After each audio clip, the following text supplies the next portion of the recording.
أشهد أن محمد رسول الله.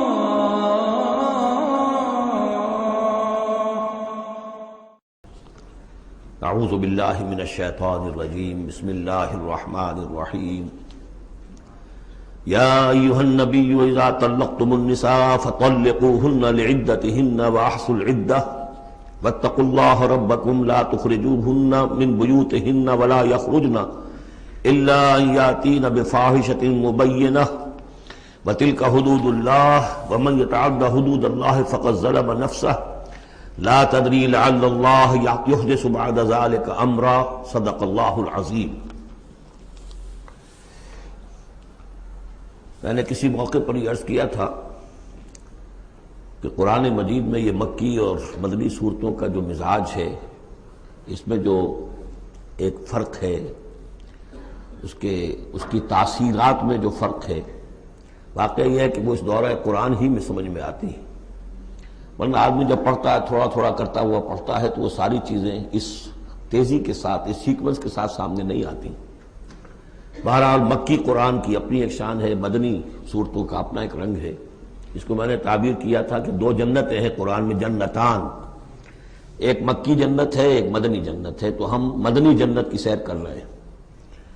8 صورتیں ہم پڑھ چکے ہیں، اب جو آخری 2 صورتیں رہ گئی ہیں اس گلدستے کی، یہ دونوں نہایت حسین جوڑے کی شکل میں ہیں۔ یہاں جو علامت ہے جوڑا ہونے کی، وہ پہلی تو ایک ہے ظاہری، دونوں صورتیں شروع ہوں گی، سورہ طلاق بھی، سورہ تحریم بھی، یا ایھا النبی، یا ایھا النبی۔ دوسری یہ کہ دونوں کا موضوع جو ہے وہ اسلام کا معاشرتی نظام ہے۔ اسلام کا معاشرتی نظام اور خاص طور پر آئلی نظام، آپ کو معلوم ہے اس کی اتنی اہمیت ہے کہ سورہ بقرہ سے بات شروع ہوئی، 4 رکوع وہاں پر مفصل انہی موضوعات پر آئے، پھر سورہ نساء میں مفصل بحثیں آئیں، پھر یہ کہ سورہ نور میں، سورہ احزاب میں، پھر مجادلہ میں ہم نے دیکھا کہ ایک مسئلہ آ گیا زہار کا، اور اب یہاں پر 2 صورتیں مکمل آ رہی ہیں اس 10 صورتوں کے مجموعے میں بھی۔ تو اس سے اندازہ ہونا چاہیے کہ اس آئلی قوانین کا اور معاشرتی جو ویلیوز ہیں اسلام کی، ان کی کتنی اہمیت ہے اللہ تعالیٰ کے نزدیک۔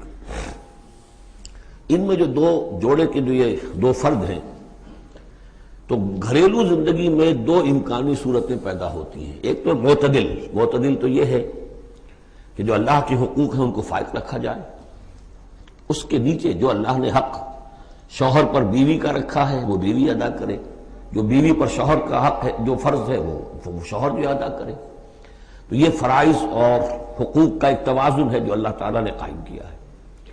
اگر یہ توازن خوبصورتی سے چل رہا ہے، حدود اللہ جو ہیں وہ ٹوٹ نہیں رہی ہیں، کہیں اس میں کوئی رخنا پیدا نہیں ہو رہا ہے، شوہر بھی بیوی بھی اپنے فرائض دینی کو ادا کرنے میں لگے ہوئے ہیں، چاہے ان میں ہائر لیول پر جا کر تھوڑا سا فرق ہو جاتا ہے، جو عام زندگی ہے اس میں کوئی فرق نہیں ہے، نماز عورت کو بھی پڑھنی ہے، مرد کو بھی پڑھنی ہے، زکوٰۃ مرد کو بھی دینی ہے، عورت کو بھی دینی ہے، روزہ عورت کو بھی رکھنا ہے، مرد کو بھی رکھنا ہے، حج جو ہے وہ فرض ہے۔ اس کے بعد دعوت و تبلیغ میں آگے تھوڑا سا فرق ہو جائے گا کہ عورتوں کا دائرہ محدود ہو جائے گا، وہ مردوں میں جا کے دعوت و تبلیغ نہیں کریں گی، خواتین میں کریں یا اپنے محرم مردوں میں کریں، لیکن فرضیت قائم رہتی ہے۔ اور اس سے اوپر جا کر تیسرے لیول پر اور ذرا بالواسطہ ان کا معاملہ ہو جاتا ہے، مردوں کے ذریعے سے وہ اقامت دین کی جو میدان کے اندر معاملے ہیں، جنگیں ہیں اور میدان میں جا کر مقابلے ہیں، وہاں ان کا جو رول ہے وہ بالواسطہ ہو جائے گا۔ ان کے بیٹے، ان کے بھائی، ان کے شوہروں کو زیادہ سے زیادہ وہ آزادی دیں، انہیں ریلیو کریں اپنے بوجھ سے، اولاد کی پرورش کا بھی سارا بوجھ اپنے اوپر لے لیں، شوہر کا حصہ جو ہے وہ بھی خود ادا کریں تاکہ شوہر یکسو ہو کر اپنا زیادہ سے زیادہ وقت جو ہے اقامت دین کی جد و جہد میں لگا سکے۔ تو یہ تو ہے نارمل جو چاہیے۔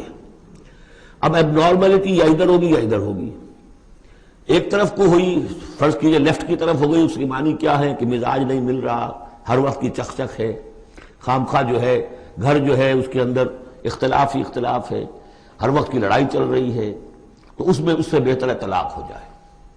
وہ ہے طلاق، سورہ طلاق، کہ خام خواہ اس قسم کے مسئلوں میں، لیکن یہ کہ طلاق جو آخری شکل ہے اس کے کچھ حدود ہیں، قیود ہیں، ضوابط ہیں، قواعد ہیں، قوانین ہیں، ان کی پوری پابندی ہو۔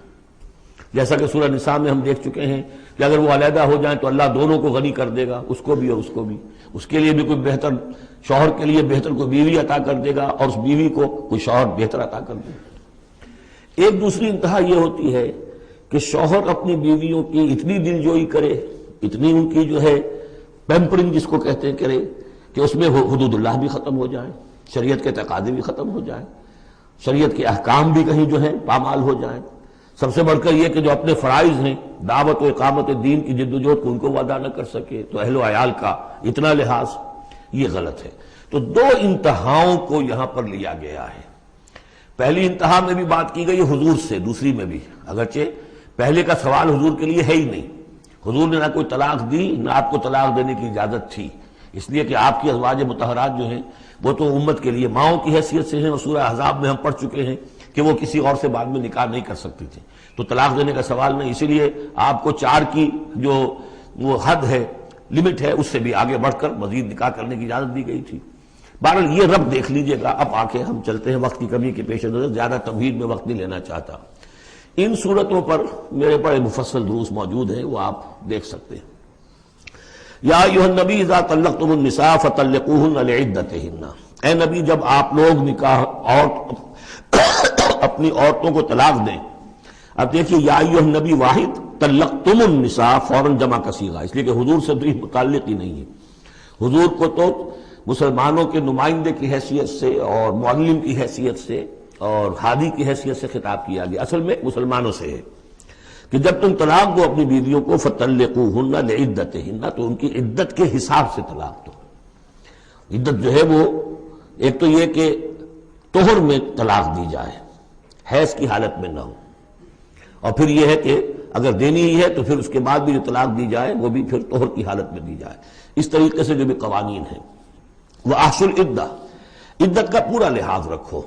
وہ عدت اس طریقے سے بھی ہے کہ مطلقہ جو ہے جو عدت اس کی ہوگی اس کے اندر وہ کوئی اور شادی نہیں کر سکتی، البتہ عدت پوری کرنے کے بعد وہ آزاد ہوگی۔ عدت اس اعتبار سے بھی ہے کہ اگر طلاق رجعی ہے تو وہ اسی عدت کے اندر شوہر واپس طلاق وہ واپس اپنی بیوی کو لوٹا سکتا ہے، اور اگر وہ 1 یا 2 طلاقیں تھی، طلاق بائن ہو گئی ہے، ان کے درمیان سیپریشن ہو چکی ہے، تب بھی وہ بغیر کسی اور حلالے وغیرہ جس کو ہمارے ہاں کہتے ہیں کہ عورت کے لیے ضروری نہیں ہے کہ وہ کسی اور سے نکاح کرے پھر وہ طلاق دے تو سابق شوہر سے اس کا نکاح ہو، بلکہ یہ کہ وہ دوبارہ نکاح کر سکتے ہیں اگر صرف 2 طلاقوں کے بعد عدت ختم ہوئی تھی۔ تو یہ تمام قواعد و ضوابط ہیں۔ واتقوا اللہ ربکم، اور اللہ کا تقوی اختیار کرو جو تمہارا رب ہے۔ لا تخرجوہن من بیوتہن، انہیں مت نکال باہر کرو ان کے گھروں سے کہ بس غصے میں آئے ہوئے ابھی طلاق بھی نکل جاؤ میرے گھر سے، یہ نہیں، یہ قطعاً غلط بات ہے۔ اس کی عدت ہے اور اس عدت کے اندر وہ تمہارے ہاں رہ سکتی ہے، تمہیں رکھنا ہے اسے اپنے ہاں۔ ولا یخرجن، وہ خود بھی نہ نکلے، الا ان یاتین بفاحشۃ مبینہ، البتہ اگر کوئی کھلی بے حیائی کی بات ہوئی ہے، کوئی بدکاری کی ہے عورت نے، وہ معاملہ اور ہو سکتا ہے کہ اس میں کوئی سختی کی جائے، عام حالات میں نہیں۔ وتلک حدود اللہ، یہ اللہ کے حدود ہیں۔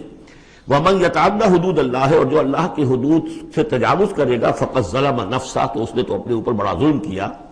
لا تدری لعل اللہ یحدث بعد ذلک امرا، تمہیں نہیں معلوم کہ شاید اس کے بعد اللہ تعالیٰ کوئی نئی صورت پیدا کر دے۔ غصے میں آ کے ایک طلاق دی، بیوی ابھی عدت کے اندر گھر ہی میں ہے، ہو سکتا ہے کہ وہ غصہ ختم ہو جائے، اسی میں 1 ہی طلاق دی تھی رجوع کر لیا جائے، اللہ تعالیٰ کیا پتہ ہے، اور کوئی حالات ایسے پیدا ہو جائے، نئی صورت پیدا ہو جائے کہ اس سے آگے بات بگڑے ہی نہ۔ فَإِذَا بَلَغْنَ أَجَلَهُنَّ، البتہ جب عدت پوری ہو گئی ان کی جو میعاد ہے، اب تمہیں فیصلہ کرنا ہوگا، فَأَمْسِكُوهُنَّ بِمَعْرُوفٍ أَوْ فَارِقُوهُنَّ بِمَعْرُوفٍ، یا تو اب طے کر لو کہ اگر رجوع کرنا ہے تو بس اپنے گھر میں روکو، لیکن بھلے طریقے سے، یہ نہیں کہ انہیں ستانے کے لیے کہ جو روک لیا جائے، اور فارقوہن، یا پھر ان کو چھوڑ دو، ان سے علیحدگی اختیار کر لو، وہ بھی بالمعروف، بمعروف دستور کے مطابق بھلے طریقے سے۔ وَأَشْهِدُوا ذَوَيْ عَدْلٍ مِّنْكُمْ، اور اس رجعت اگر تم رجوع کر رہے ہو تو 2 اپنے گواہوں، 2 اپنوں میں سے جو معتبر لوگ ہوں جن پر اعتماد کیا جا سکتا ہے انہیں گواہ بنا لو کہ میں نے طلاق دی تھی، اب میں اس کو رجوع کر رہا ہوں، تو یہ 2 گواہ اس کے ہیں۔ وَأَقِیمُوا الشَّهَادَةَ لِلَّهِ، اور یہ گواہی قائم کرو اللہ کے لیے۔ ذَلِكُمْ يُوعَظُ بِهِ، یہ ہے جو جس کی نصیحت کی جا رہی ہے، من کان یؤمن باللہ والیوم الآخر، اس شخص کو کہ جو ایمان رکھتا ہو اللہ پر اور یوم آخر پر۔ جیسے ہم نے 2 جگہ دیکھا کہ حضور کا اسوہ حسنہ ہے، لیکن کس کے لیے؟ اپنی جگہ تو وہ اسوہ حسنہ کاملہ ہے، لیکن اس سے استفادہ کون کرے گا؟ من کان یرجو اللہ والیوم الآخر وذکر اللہ کثیرا۔ حضرت ابراہیم اور ان کے ساتھیوں کی زندگی میں بھی اسوہ ہے، کس کے لیے؟ من کان یرجو اللہ والیوم الآخر۔ اسی طرح یہاں فرمایا ذالک یوعظ بہ، یہ وعد اور نصیحت تو کی جا رہی ہے، لیکن کس کے لیے؟ من کان یؤمن باللہ والیوم الآخر، جو ایمان رکھتا ہو اللہ پر اور یوم آخر پر۔ اب اس کے بعد اس سورہ مبارکہ میں یہ بڑا عجیب مقام ہے اس اعتبار سے قرآن کا۔ عجیب کے معنی کیا ہے؟ دل لبھانے والا، حسین۔ یہاں اللہ کے تقوی کا جو مقام اور مرتبہ واضح کیا جا رہا ہے اللہ کی نگاہ میں، اگر واقعتاً حقیقی تقوی ہے، صحیح تقوی ہے، قلب کا تقوی ہے، جیسے کہ حضور فرماتے تھے اپنے دست مبارک سے 3 مرتبہ آپ نے اشارہ کیا اپنے سیرہ مبارک کی طرف، التقوی ہا ہونا، التقوی ہا ہونا، التقوی ہا، تقوی یہاں ہوتا ہے۔ دل میں تقوی ہے تو تقوی ہے، باقی لباس اور وضاقت یہ ساری متقیوں کسی بنا لی اور اندر کا معاملہ نہیں ہے تو یہ بہروپ ہے، یہ تقوی نہیں ہے۔ لیکن حقیقی تقوی ہو تو پھر اس کا کیا مقام ہے؟ اب دیکھیے پہلی بات آ رہی ہے، وَمَن يَتَّقِ اللَّهَ يَجْعَلْ لَهُ مَخْرَجًا، جو شخص اللہ کا تقوی اختیار کرے گا اللہ اس کے لیے راستہ پیدا کر دے گا، جہاں بالکل نظر نہیں آئے گا کہ کوئی راستہ، اللہ راستہ پیدا کر دے گا۔ بالکل نظر نہیں آ رہا تھا موسیٰ کے ساتھیوں کو کہ اب کیسے بچیں گے، پیچھے لشکر آگے، آگے سمندر ہے، اللہ نے راستہ پیدا کیا۔ خود حضرت ابو بکر کا جو حال ہو گیا تھا کہ حضور اگر انہوں نے ذرا بھی دیکھ لیا، نیچے اپنے قدموں کی طرف بھی نگاہ ڈالی تو ہم نظر آ جائیں گے، آپ نے فرمایا لا تحزن ان اللہ معنا، راستہ نکالتا اللہ۔ پھر حضور گئے طائف، لیکن وہاں سے خالی ہاتھ آئے، مدینے میں اللہ نے خود ہی کھڑکی کھول دی، 6 آدمی ایمان لے آئے، آپ گئے ہی نہیں اور وہاں انقلاب بھی آ گیا۔ عظیم، اس اعتبار سے اللہ مخرج پیدا کرتا ہے۔ تم صحیح طریقے پر چلتے رہو، تقوی اختیار کرو، صحیح راستے پر جد و جہد کرو، یہ کام اللہ پر چھوڑو۔ کب اسے منظور ہے اس کا کامیاب ہونا؟ جب ہوگا وہ راستہ ایسا کھول دے گا کہ تمہیں گمان بھی نہیں ہوگا۔ وَيَرْزُقْهُ مِنْ حَيْثُ لَا يَحْتَسِبُ، اور اسے رزق دے گا وہاں سے جہاں سے اسے گمان بھی نہیں ہوگا۔ اقامت دین کی جد و جہد ہو، غلبہ دین کی جد و جہد ہو، اپنے آپ کو ان صلاتی و نسکی و محیایا و مماتی اس کا فیصلہ کرنا ہو تو سب سے بڑی رکاوٹ آتی کھائیں گے کیا؟ تو اللہ تو کہتا ہے راضی میں ہوں، ہے ایمان اور یقین اس پر، کر کے دیکھو تو صحیح، اس پر اعتماد تو کرو۔ لیکن یہ کہ اس پر اعتماد کرنا، توکل، بڑی مشکل بات ہے۔ وہ تو جتنا ایمان ہوگا اتنا ہی اعتماد ہوگا، اور گہرا ایمان ہوگا گہرا اعتماد ہوگا۔ وَمَن يَتَّقِ اللَّهَ يَجْعَلْ لَهُ مَخْرَجًا وَيَرْزُقْهُ مِنْ حَيْثُ لَا يَحْتَسِبُ وَمَن يَتَوَكَّلْ عَلَى اللَّهِ فَهُوَ حَسْبُهُ۔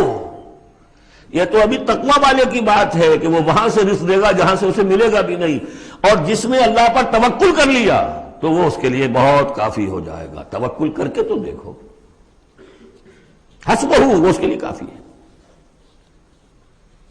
یہاں تک فرمایا ہے حدیث قدسی میں، حدیث میں، من کان فی حاجت اخیہ کان اللہ فی حاجتہ، اگر کوئی مسلمان اپنے کسی بھائی کی ضرورت پوری کرنے میں لگ رہا ہے، اپنا وقت صرف کر رہا ہے، اللہ اس کی ضرورت پوری کرنی شروع کر دیتا ہے۔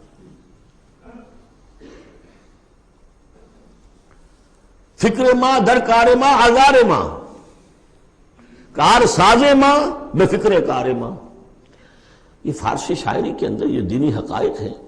کار ساز ماں بے فکر کار ماں، میرا کار ساز میرے کاموں کی فکر کر رہا ہے، میں نے اپنے آپ کو اس کے کام کے لیے لگا دیا۔ وہ دنیا میں بھی ذرا سا بھی کوئی شریف انسان ہوگا، آپ اس کے ہو جائیں وہ آپ کو چھوڑ دے گا پھر کہیں؟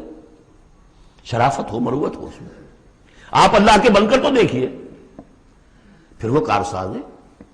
کارساز ماں بے فکر کار ماں، فکر ماں در کار ماں آزار ماں، جب میں اپنے معاملات کی فکر خود کرتا ہوں، کوئی نہ کوئی ٹھوکر کھاتا ہوں، کوئی نہ کوئی غلطی کرتا ہوں، آزار اپنے سر کے اوپر پیدا کر لیتا ہوں۔ اپنے آپ کو حوالے کرو، اس کا نام ہے تفویض الامر الی اللہ، افوض امری الی اللہ ان اللہ بصیر بالعباد۔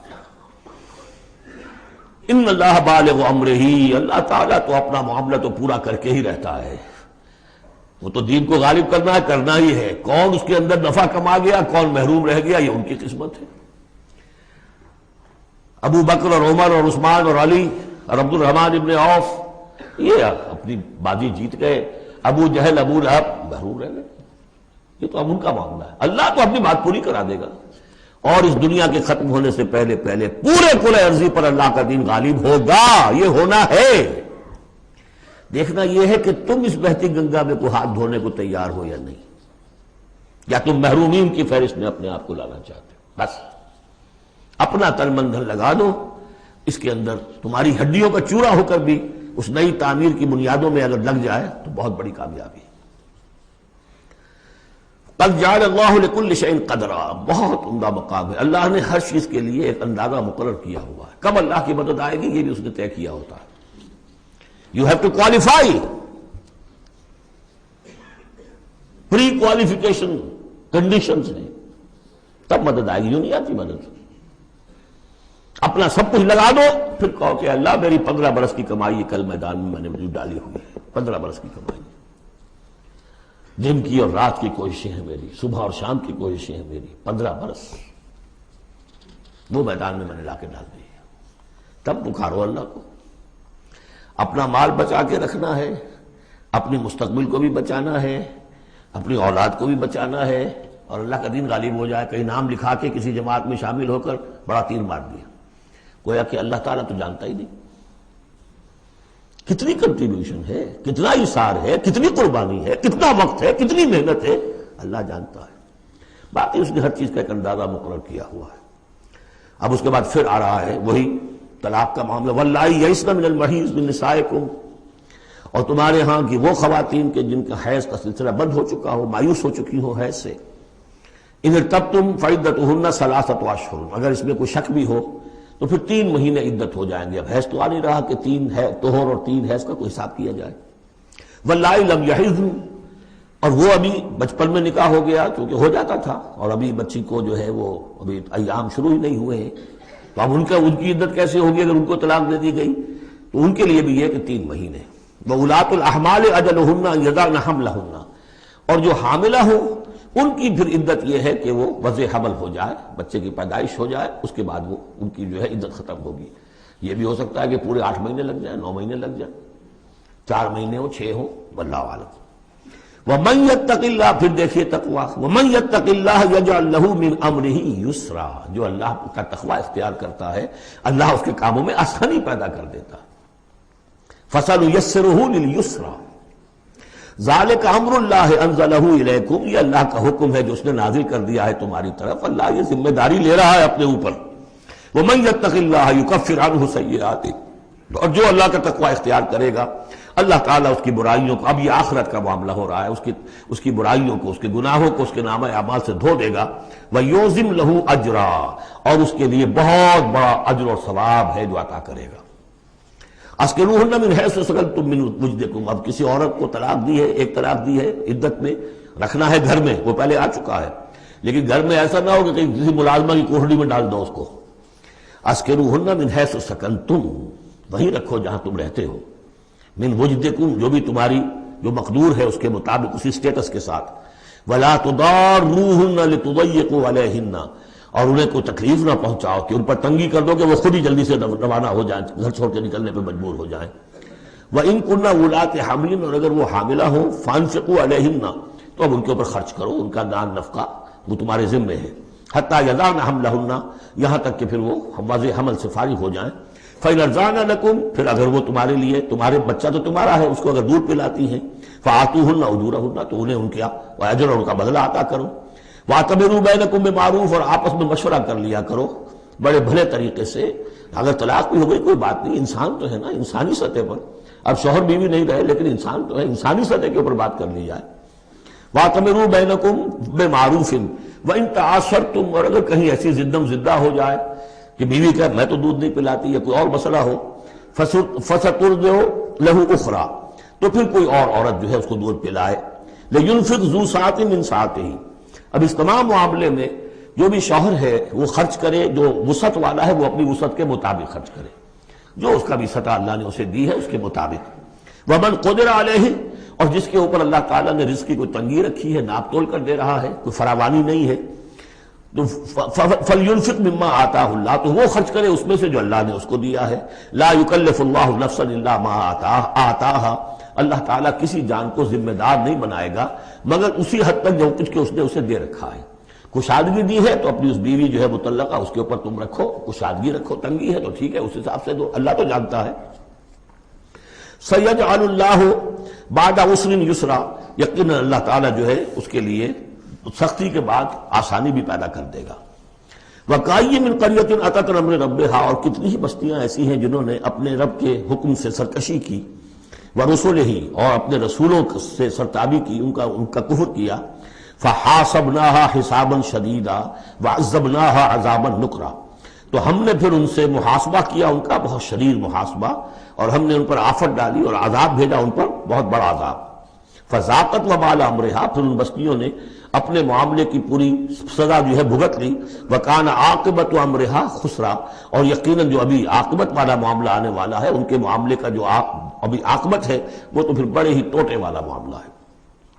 اعد اللہ لہم عذابا شدیدا، اللہ تعالیٰ نے ان کے لیے بڑے شدید عذاب کو تیار کیا ہوا۔ فاتقوا اللہ یا اولی الالباب، تو اے ہوش مندو اللہ کا تقوی اختیار کرو، وہی تقوی جس کے اوپر 4 مختلف طور سے بات ہو چکی ہے۔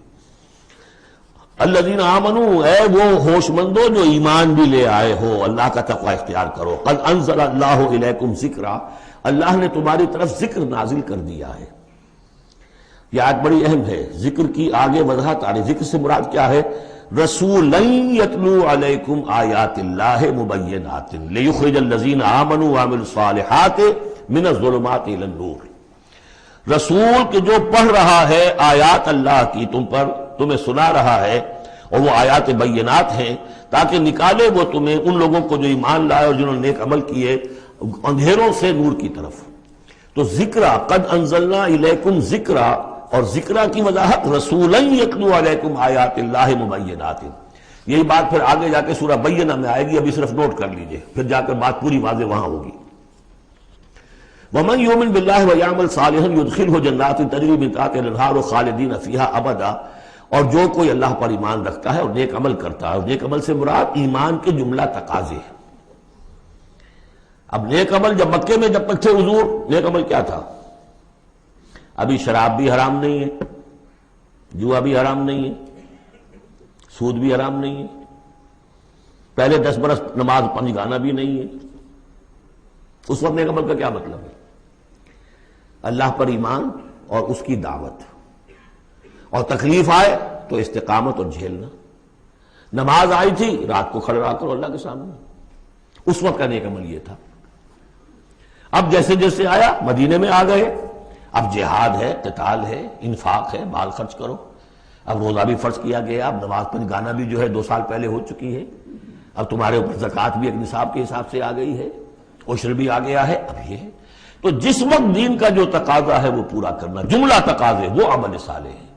ہمارا تصور یہ ہوتا ہے جہاں قرآن میں عمل صالح آیا، نماز، روزہ، ذکر، یہ اذکار، یہ ہمارے ذہن میں آتا ہے، ہم اس کو پڑھتے ہیں اپنے ذہن میں صرف ان چیزوں کے حوالے سے، جبکہ عمل، جدوجہد، محنت، وہ ہر جگہ جو حکم ہے جس وقت کا حکم ہے۔ وَمَن يُؤْمِن بِاللَّهِ وَيَعْمَلْ صَالِحًا يُدْخِلْهُ جَنَّاتٍ تَجْرِي مِن تَحْتِهَا الْأَنْهَارُ خَالِدِينَ فِيهَا أَبَدًا، وہ داخل کرے گا ان باغات میں جن کے نیچے ندیاں بہتی ہوں گی، اور اس میں وہ رہیں گے ہمیشہ ہمیش، ابدا۔ قد احسن اللہ لہ رزقا، اللہ تعالیٰ نے اس کے لیے بڑا عمدہ رزق فراہم کیا ہے۔ اب ایک آیت آ رہی ہے جو آیات متشابہات میں سے ہے، تاحال اللہ الذی خلق 7 سماوات، جیسے تو یہ کہ 7 آسمانوں کا معاملہ بھی میں بار بار عرض کرتا رہا ہوں کہ ابھی آیات متشابہات میں شمار ہوگا۔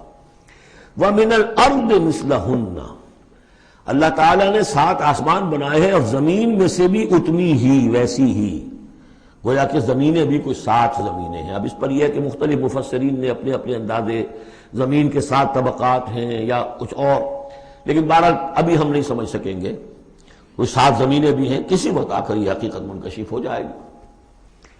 یتنزل الامر بینہن، اور یہ آسمان اور زمین کے درمیان اللہ کا امر نازل ہوتا ہے، جیسا کہ ہم پڑھ رہے ہیں سورہ سجدہ میں، یدبر الامر من السماء الى الارض ثم یعرج الیہ فی یوم کان مقدارہ 1000 سنۃ مما تعدون۔ یہ 1000 سال کی اللہ تعالیٰ کی ایک پلاننگ ہوتی ہے، آسمان سے زمین کی طرف اس کا فیصلہ جو ہے وہ آتا ہے، فرشتے لے کر آتے ہیں، تنفیذ ہوتی ہے، اور پھر یہ کہ وہ امر جو ہے اٹھا لیا جاتا ہے۔ اب اگلے 1000 سال کا دوسرا امر ہے جو اللہ کی طرف سے اگلے دن کا لیے طے ہو چکا ہے۔ لِتَعْلَمُوا أَنَّ اللَّهَ عَلَىٰ كُلِّ شَيْءٍ قَدِيرٌ، تمہیں اس کا یقین رہنا چاہیے کہ اللہ تعالیٰ ہر چیز پر قادر ہے۔ میں نے یہ بات عرض کی ہے کہ دو صفات اللہ کی ہیں جس میں یہ انتہائی اہمیت کے ساتھ عَلَىٰ كُلِّ شَيْءٍ قَدِيرٌ بِكُلِّ شَيْءٍ عَلِيمٌ، ان دو صفات کا تو مراقبہ اتنا گہرا ہونا چاہیے کہ کبھی شک نہ آنے پائے کسی چیز کے بارے میں۔ وَأَنَّ اللَّهَ قَدْ أَحَاطَ بِكُلِّ شَيْءٍ عِلْمًا، دیکھیے دوسری بھی آ گئی علم، اور یہ کہ اس نے ہر شے کا اس کے علم کا احاطہ کیا ہوا ہے، نہ اس کی قدرت سے باہر کچھ ہے نہ اس کے علم سے باہر کچھ ہے۔